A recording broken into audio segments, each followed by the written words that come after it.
opening up the door and allowing somebody else to participate in my firm has given me a way to participate in the business side of it differently. Business of Architecture, episode 193. Hello, I'm Enoch Sears, and this is the podcast for architects, where you'll discover tips, strategies, and secrets for running a profitable and impactful architecture practice. I'd like to invite you to discover how to double your architecture firm income and create your dream practice of freedom and impact by downloading my free 4-part architecture firm profit map. As a podcast listener, you can get instant access by going to freearchitectgift.com. Today's podcast is sponsored by AIA Advantage partner BQE Software, the makers of ArchiOffice. ArchiOffice is the only office and project management software designed specifically for architects. It helps you manage people and projects while you focus on designing great architecture. So whether you're working remotely or on-site, ArchiOffice allows you to monitor the status of your projects and tasks and send out invoices in an accurate and timely manner. Get your fully functional 15-day trial of ArchiOffice by going to businessofarchitecture.com/demo. Today is the second half of my interview with Josh Blumer, AIA. He's a principal at AB Design Studio based out of Santa Barbara, California. So without further ado, here's today's show. Josh Blumer, I want to welcome you back to the business of architecture. Great. So you in our last episode, we talked about the fact that you guys have been in business as a firm for about 11 years, relatively young firm, gone through some growth over that time period, learned some lessons, and you've talked about how you and your partner have found that delegating and dividing up the responsibilities really helped you to get to that point where you then could develop and grow the firm more.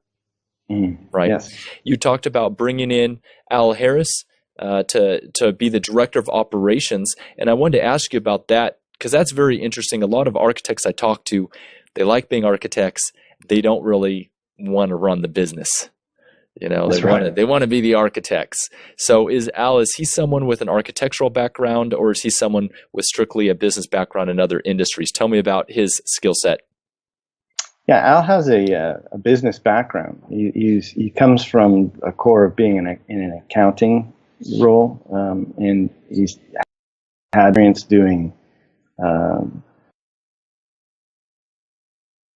He actually also has a pretty good foot in the world of doing shipping containers, shipping container brokering, and customization. Clay and I came to know him rather through our explorations. Anybody that looks at our work knows that we like to mess around with shipping containers as a base building block. We're building from one of them right now, or from us, about 40-foot shipping containers. Right now, we've got a couple projects that we've done with shipping containers. We started exploring that from an investigation as how much do you need to live? That was the kind of the question. Less is more kind of conversation, and it just evolved.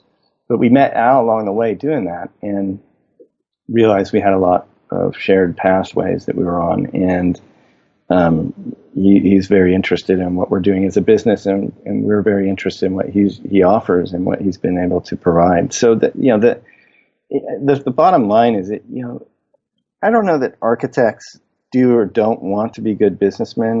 I think we say things like I want to do the architecture, I don't want to do the business. I think really the truth, at least for me, is that we're not it's hard doing the business because it's hard to focus in both directions. They don't always agree with each other. My training and development and background is in being an architect.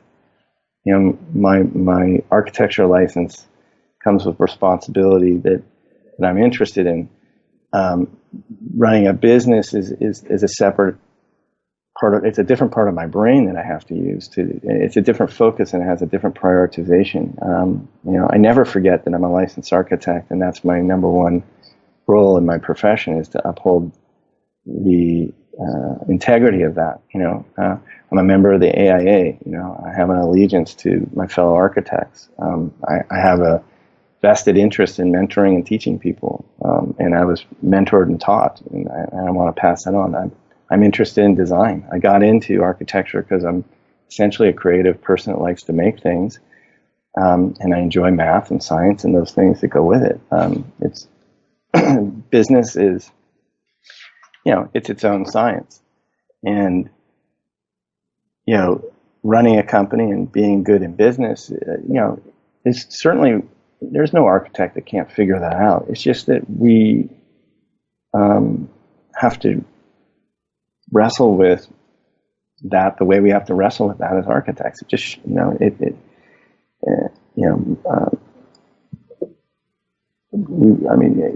know. It's hard to talk about because there's so many words that get put to that every year, and I don't know if any of them are really accurate. I think there's like a wrestling match always being discussed about what it is to do business and be an architect. All I know is that for me, opening up the door and allowing somebody else to participate in my firm has given me a way to participate in the business side of it differently. And Al's kind of given me confidence. So, look, we spent a lot of time together helping each other at the table. And I think it's more like the conversation got expanded. And, more good things have showed up because of that, because it's a bigger conversation and there's more possible. What have been some of the positive things that you've seen come in from having someone like Al in the firm? Well, I think fundamentally when Al came into the firm, he really started to poke around about how do you guys get things done? What's the process? And so we've had to take things that we do well and define them. What he's been trying to do on an operational level is make these things tangible so that fundamentally I don't have to be there to explain why we're doing something or how we're doing something in the process. So tell me what that process looks like. What was the result of that conversation? What are some of the things you guys are doing well? Well, look, I'll give you a process. This would probably be familiar to anybody that's had a firm. There's this process of going out and finding work, and you're in a solicitation mode and you're meeting clients, new clients, or reconnecting with existing clients on new projects and new opportunities. A lot gets invested in that process. A lot of information gets built up. And usually in a firm of our size, one or two people are doing that. So in our firm, Clay spends a lot of time in that area, and he's really defining the vision of a project, and he's assembling the data and organizing the client and the firm around what's possible. And then there's a point where the contract is signed and the proposal phase is over, and the project needs to find its way into the studio. And inevitably another person, a project manager and a team have to pick it up from there and move it to the next step, which is a big shift in energy. It's a big changing of the gear that's in place there, and there's a big transfer of information. And it causes a lot of breakdowns. Like, you could spend months really cultivating a positive relationship with the client and have expectations built into that. And then in the process of transitioning that into the studio to get the work done, any of that gets degraded, you're going to have phone calls from your client. I thought it was going to go this way. I thought it was going to go that way. How come, you told me it would be 2 months. Why is it now 3 months or whatever? I mean, what we've seen is that if we focus on a better transition and create some like one of the things that I used to complain about, and I hear it all the time from architecture studios, is that work just keeps flying in from all directions, and you finish one project and you turn around and someone's handing you another, and it can be, it can be kind of an assault on a studio if that's not being managed carefully. Part of what Eric's been doing as the director of the studio is working really hard with Al Harris and us to make sure that our project startup process is as excellent as we can make it. And it brings a lot of focus to it. Well, how do you do that? Everybody's got a method or an idea of it, but like, how do you agree to a process that everybody can play with and succeed with? And the first part of doing that is defining it. And that's where you literally find yourself in a room talking to your operation person. They're saying, well, okay, what's step one? And then what's step two? And if step two is not step two, then what is it? And if X happens, go this way. And if Y happens, go that way. And then follow those processes.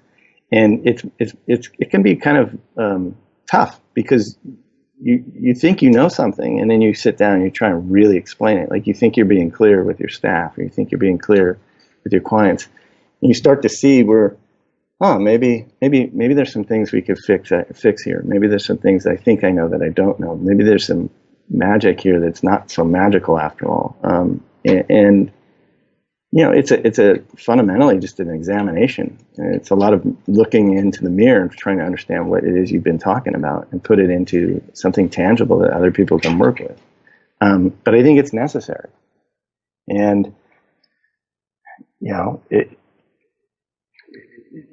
we've seen it actually make a difference in our work. And I think it's starting to creep into other areas. I'm like I said, personally, one of the things I'm interested in is design workflow. So I'm looking at it there too. Like it's actually giving me new tools and new ways to address, like, okay, what is a design workflow? Like, can you chart it? Can you make it something repeatable?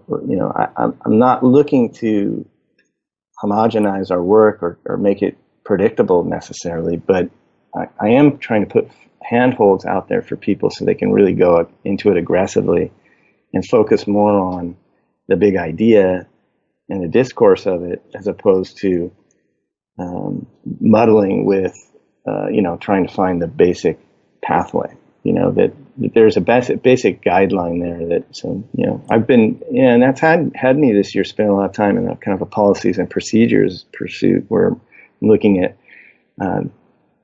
phase checklists, like defining, what are the normal checklists that you need to follow a phase and make sure you do everything that you should do in schematic design and DD and those transitions. And I'm looking at what do we do that's unique to us that needs to be there for people to understand the AB way, we call, or AB Design Studios kind of brand or methodology. And, we're also looking at drawing content checklists and looking a lot at the contracts. We've been using the AIA's contracts almost exclusively and really revisiting those and really defining what does this obligate us to? What are we doing and not doing? All of it.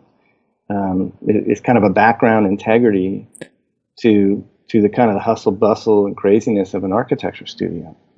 How do you guys keep track of the checklist just technically?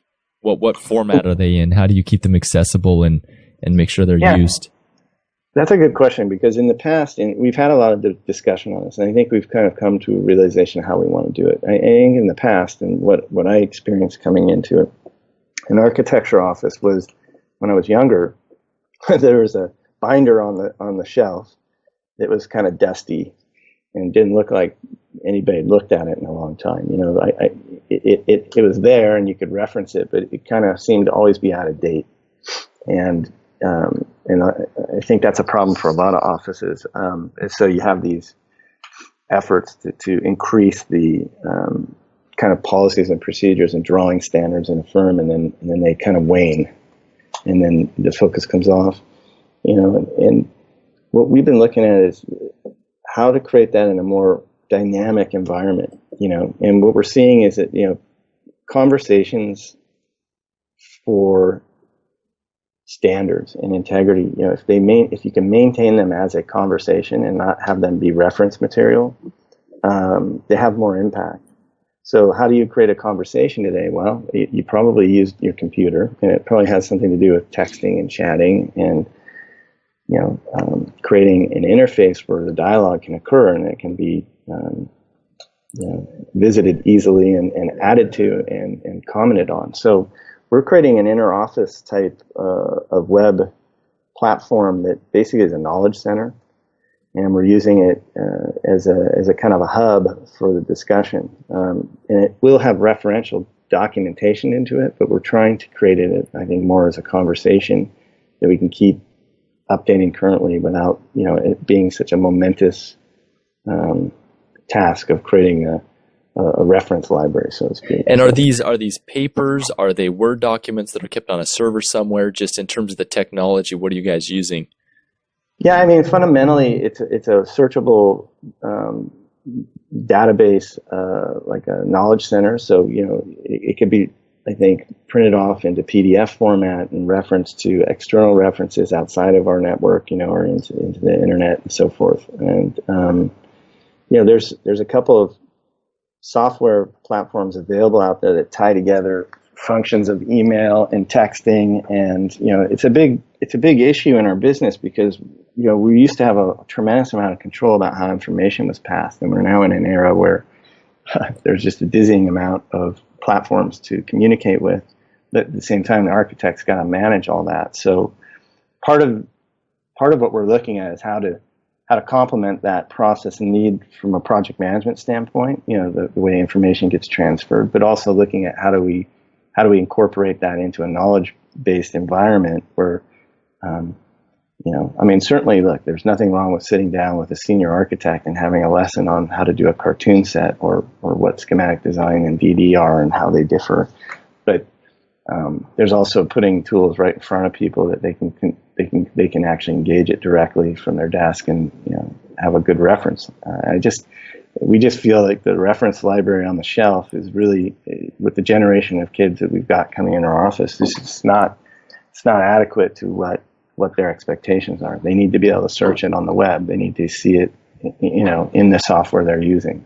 And look, to be clear, like we're kind of we're still in the formulation of this. We've got some of this. We've compiled a lot of the information, and it's all Word documents and PDFs and white papers that we've written and this and that. The next step is going to be creating a adequate interface that kind of hits this where I'm talking about. And I couldn't really, it would be disingenuous to say we got it figured out. We don't. This is another exploration. Well, you have some things figured out. I mean, what do you have figured out, Josh? Well, we've got, at least for that, we've got, I think we've got the right people to do it. I feel like, again, going back to having Al here, we've got somebody that understands how to organize that, and fundamentally, nobody's really counting on Clay and I to do it, which is good, because I think firm owners tend to take on too much, and things get stuck with us too much. It doesn't get done. So I think we've got, between Eric and some other folks in our firm and Al, we've provided a proper vision and given a lot of thought to a direction, and we've got the right people to execute it, and they seem excited and motivated to do it. So, we're off. Yeah. Something that I'm hearing repeatedly throughout our conversation here, Josh, is the mention of people. And I'd like to ask you, what is your hiring process? How do you guys build a team? What have you learned about hiring and attracting and keeping the right people? Yeah, it's funny. Again, another area that we could have focused on to talk about this operational aspect of our firm that we're enhancing. We've definitely looked at how do you recruit, how do you hire, how do you onboard people. One of the areas where I think all architecture firms are challenged is the onboarding process. And again, it's kind of like project startup. There's initial expectations, and there's an onboarding process, and learning how to gauge what the realistic equity, like how long does it take somebody to acquire a studio? A first, second year person coming out of college, they have a different potentiality. Their opportunity is different than like a person with 10, 15 years experience coming in the door. Those transitions go differently. I notice that it takes, my current reference to this is it takes about 3 to 6 months for an architect who's got experience to get him or herself firmly planted into a firm and really understand it and kind of learn how to intermesh themselves with it well. Sometimes longer. And it depends on how the style of the firm is. We have a fairly soupy process in our studio. We don't, kind of silo people up on stuff. We've got a pretty open dialogue and an open floor plan, and we're pretty dynamic. So, we try to keep our project managers focused on their projects, but the rest of the staff really has the opportunity to move around a bit to different projects. So that has an impact on how that onboarding process goes, because it can be a lot to, like when you're new in our firm, there's a lot to deal with early on. I think in terms of a hiring process, what we're looking for, again, another area where technology's kind of outpaced the profession, LinkedIn, there's all web-based platforms, all these different ways that people can get their resume into our inbox. I think, and I don't think this is new, but it's still the problem. Emails come into us. That seems to be the main way that people introduce themselves to us nowadays. I think if you're looking for a job in an architecture firm, go ahead and do that. But if you really if you want to get, and this hasn't changed in 20 years since I heard this when I was younger. Pick a couple firms that you want to work for, research them, go find out about them before you and then put a concerted effort in getting in the door and get the interview. And how do you do that? Well, be persistent and do what it takes to get the interview. But I think if all you do is just send an email with your resume in it, you've really shorthanded yourself. I think it's worth packaging up something and putting it in an envelope and sending it to people. I think walking in the door and handing somebody a folder and saying, I'd like an interview, I want to work here. I mean, I pretty much have a policy that if somebody walks in here and shakes our hand and says, I'd like to interview for a job, I'm interested. Because it's become so rare. and I can actually see that, as a proactive step. And don't be afraid to be persistent either, because, when I'm as an architect firm owner, I've got to send my staff to the city or the county or other jurisdictional agencies to compel them to move our projects forward. So when somebody's polite and persistent with me, I'm thinking, wow, that's the kind of person I want advocating for my clients. I like that polite persistence. I like somebody that won't take no for an answer, but still shows up in a pleasant way and can keep pushing for their particular agenda. And I think there's kind of these mixed messages. I think it's okay to be bold, if you're bold, but make sure you get noticed. If you're not a bold person and you're a bit shy, then package yourself up well. Put multiple efforts together. Don't just send the email. Don't forget that you can walk in the door somewhere. Don't forget that you can make a phone call. Don't forget that you can send a package. Those things work, and they get people's attention, and it puts your resume on the top of the stack. I think, after that, you asked about retention, and it's tough. When you're growing a firm and growing yourself as a business person, as an architect, it doesn't always create the the most conducive environment for everything to work out the way everybody wants it to. So, we've paid our dues. I can't say that we've always been everybody's favorite boss for the last 11 years. I've had some relationships go really well with employees. I've had some relationships that didn't go so well. When you're a firm owner, it's one of the things that you have to confront. There's things about us that work, and there's things about us that definitely don't work. And if you want to find out all the things about you that don't work, go start yourself an architecture firm and hire 20 people, and they'll come to work and they'll show you how much you don't work. And I think you have to deal with that. And everybody has their own way of dealing with it. I've for one, I've had to break myself up and rebuild myself many times, and I still think I've got a lot to do in that area. It's hard because a lot of it's pointed at the firm owners. We try new things. We do every year to I think create a stable environment where there's some predictability to the space, but at the same time, we're always doing things that upend that. So, our architecture kind of tends to push aggressively at some boundaries. So, we haven't created a stable environment either. It's exciting, and we're forward thinking, and we're doing a lot, and it just, there's messes that get made, and you clean them up and you keep moving. In regards to finding the right people, it sounds like you guys are getting inbound inquiries. Is that where your people are coming from?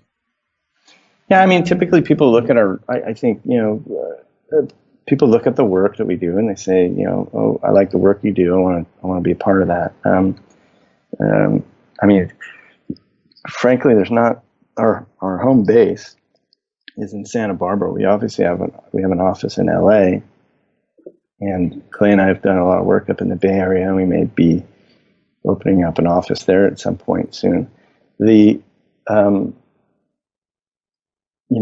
There's no architecture school here in Santa Barbara. And we've got Cal Poly to the north, and we're not ringed by architecture schools. So, there's not what I would say a thriving population of people coming out of Santa Barbara as new architects. There's a lot of people coming to Santa Barbara as architects. So, it's an interesting mix. We get people coming from elsewhere. So I don't know. I think sometimes there's people who actually like the idea of living in Southern California. Well, especially Santa Barbara. Yeah, sure. So what have you guys done? Have you done anything intentional, Josh, to attract the kind of people who you want to have working at the firm? I think, one of the things that we've done intentionally is relied on existing employees and asked them to fan out into their own networks. Some of our best hires and our best people have been a byproduct of those type of relationships. I mean, Clay and I certainly became friends working in a firm. And when we worked in another firm together before starting our firm, we influenced the hiring process by doing that, and we got a lot out of it. At one point, I remember working in a studio like in the mid '90s. I had Clay in there with me and a friend of mine that I graduated architecture school from Colorado with. It was, actually somebody who's near and dear to me, best friend really.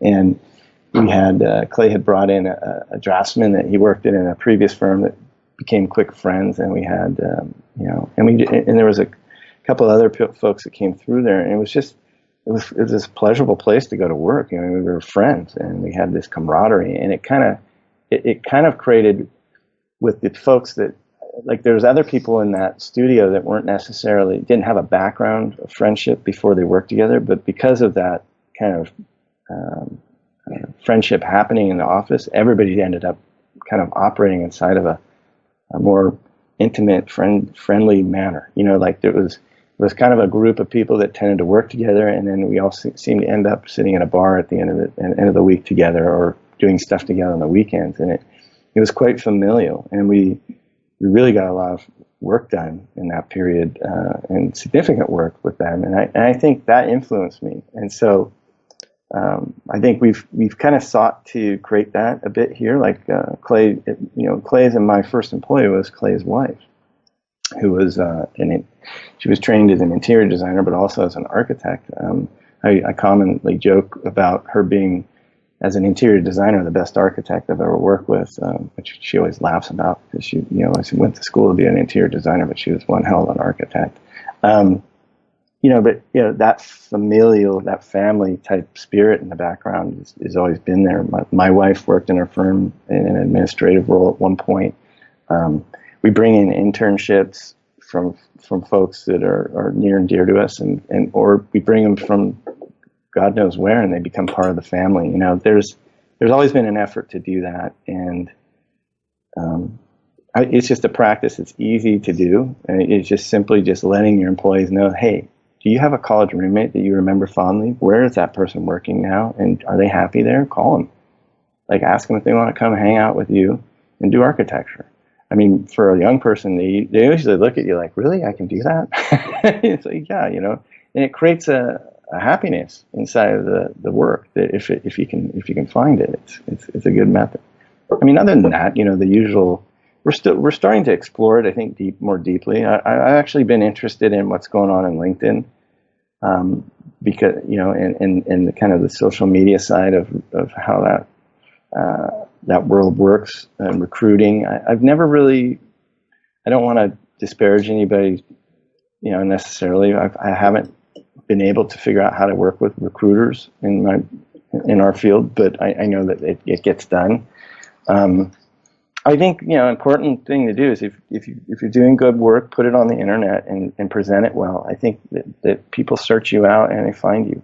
I think if you give people a sense of what you're up to on a web page, that tends to do that work for you. Yeah, that's what you guys are finding now, huh? It may be the best reason to do a website, really, if you're really looking for recruitment, because it's an open window to see, and you get to decide what they see. So it's ahead of time. I think it's worth thinking about if that's a problem you're trying to solve. What's your number one business challenge that your company's struggling with right now, Josh? Well, I think anybody practicing architecture or working in the real estate or construction world in our region, especially Southern California and the Western United States, I'm sure it's impacting everyone. But the cost of construction, the cost of doing business, is challenging. I think I was sharing with somebody recently. It's an interesting thing. If you're an architect, most architects are sole practitioners, as we know. And some people work in firms, and there's a lot of smaller firms out there. So, I'm not clear exactly what your viewership is, but I assume there's a lot of people who tune in who may have a small firm or medium-sized firm, or being a sole practitioner. If you're building a home for somebody that's a $6, $7, $8 million home, that's a big, significant expense. That's a lot to be responsible for. And if something were to not go correctly, that's a lot to be responsible for. So I think that's challenging. I think that, it's one thing to be a large firm and go build a museum. You would expect, you go into that knowing that there's, financial considerations and insurances needed in it. There's a kind of a quantified analysis you can do to that, and you expect a certain amount of responsibility. But I think more and more we're seeing people this normal, in the normal realm of custom residential work, where you're talking about large expenditures. The architects really have to be a part of controlling that expense. If a project goes 2-3 times over budget, I guarantee the architect's answerable to that. And it's hard to predict how to. It's difficult to predict and project cost out there and the cost of work. I think one of the things that I've had to learn and relearn, and I'm encouraging other architects to pay attention to, is pay attention to your client's budget and give yourself some tools. If you can't do it internally, find it externally, but go find out what your designs translate to cost when it comes to construction and constructability. We're always dealing with time. Any architect would tell you that their probably biggest enemy is time and focus. But I think beyond that reality, that I think is not really worth as much discussion. Cost and budget have been typically something that we could take for granted in the past or not be so concerned about. I think nowadays it's something that we have to be very concerned about, and we need adequate tools to forecast those things. And I think that can be scary and difficult, and it may be out of certain people's expertise to be able to project that. But the tools are out there, and there's people that can help you with that. And I think it's a challenge. Yeah. What you say that the cost of construction or the cost to build, was that the business challenge that you said? And what specifically about that? Because you mentioned liability, you mentioned difficulty estimating project cost. I'm trying to hone in a little bit narrower to understand what exactly you find challenging about that. Yeah, I sit on a design review board, and we're noticing that there's people presenting projects where they're actually having to confront: do I tear down the house and build it newly, or do I remodel it? When remodels cost more than new construction, I think that should get your attention. And I think the problem stems from, look, I don't want to oversimplify it, but one area I see to look at when you're analyzing this, we've brought so much new requirement to construction in the residential realm, and really otherwise, it's not limited there, but with energy requirements, the California Energy Code, particularly, it keeps ramping up and ramping up. Our structural requirements, flood. We just have really placed new standard on what it is that is considered a residential project these days. The things that come to bear are there's just a long list, and they're expensive.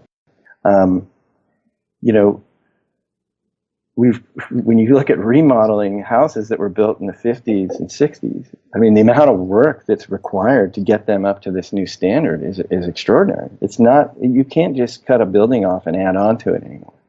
You have to upgrade seismically. You have to upgrade the envelope for the energy calculations. You have to do things that are way beyond the performance capacity of these old housing stocks that we're dealing with. So, people used to be able to build on sites, and little movement of the site wasn't a big deal. Nowadays, that's not acceptable.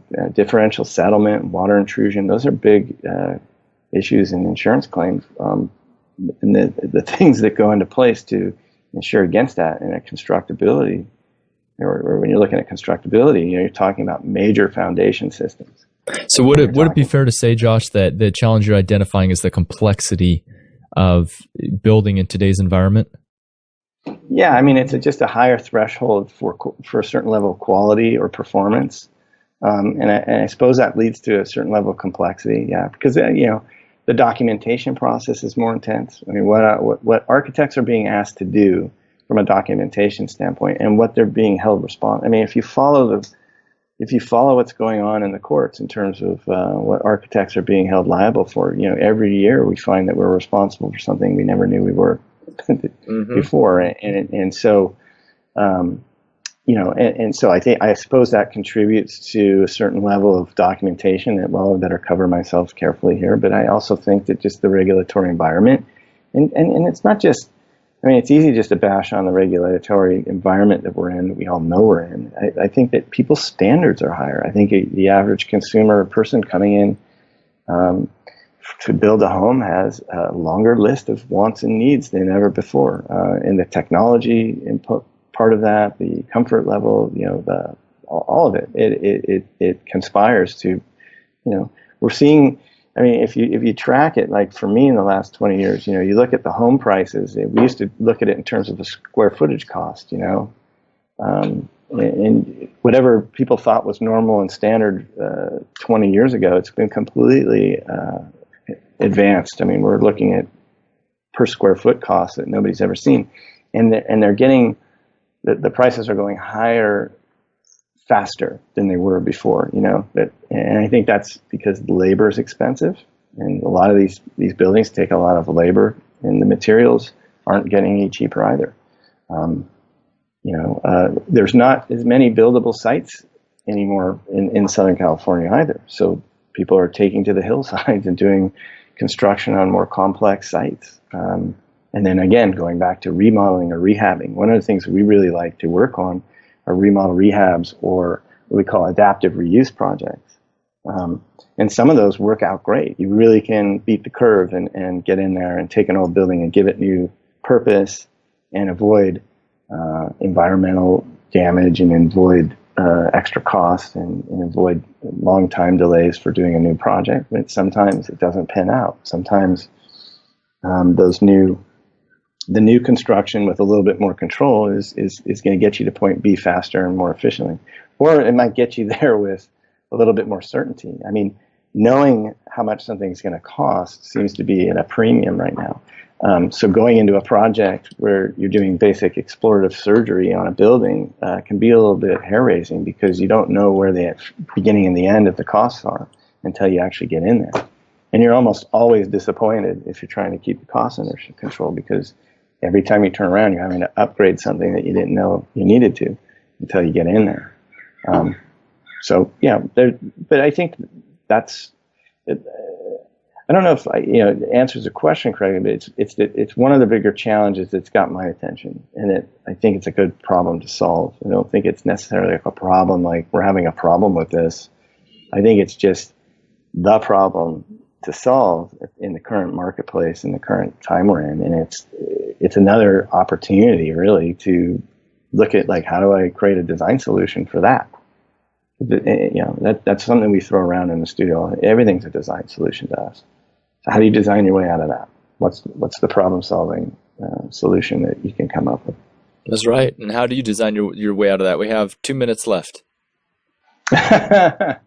Well, I think the way you design your way out of that is you do a little bit of listening in the beginning, a lot of listening in the beginning, rather. I think our fundamental approach to design is to figure out everything the project isn't and is, and we try and let the project come to life on its own.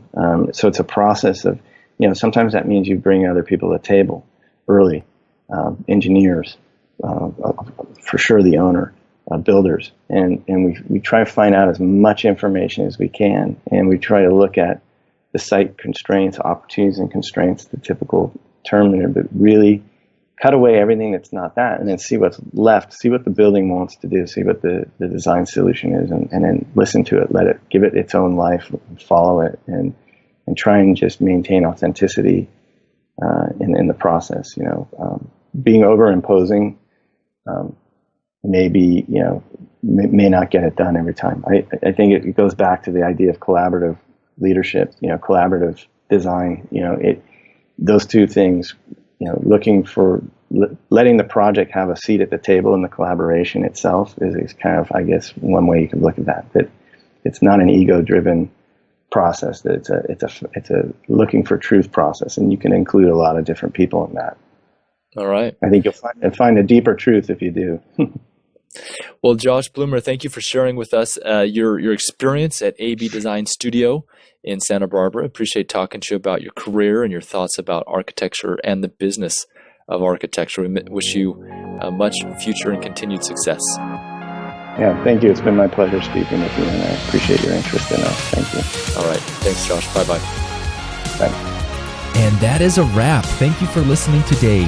If you're looking for more time, freedom, impact, and income as an architect, get instant access to my free 4-part architect profit map by visiting freearchitectgift.com.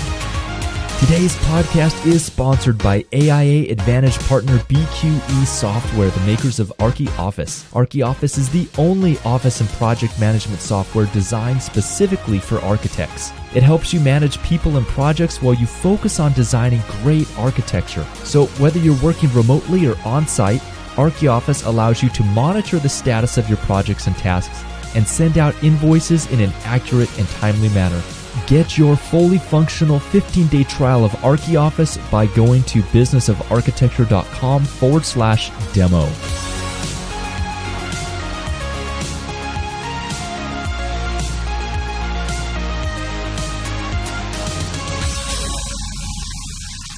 The views expressed on the show by my guests do not represent those of the host, and I make no representation, promise, guarantee, pledge, warranty, contract, bond, or commitment except to help you conquer the world.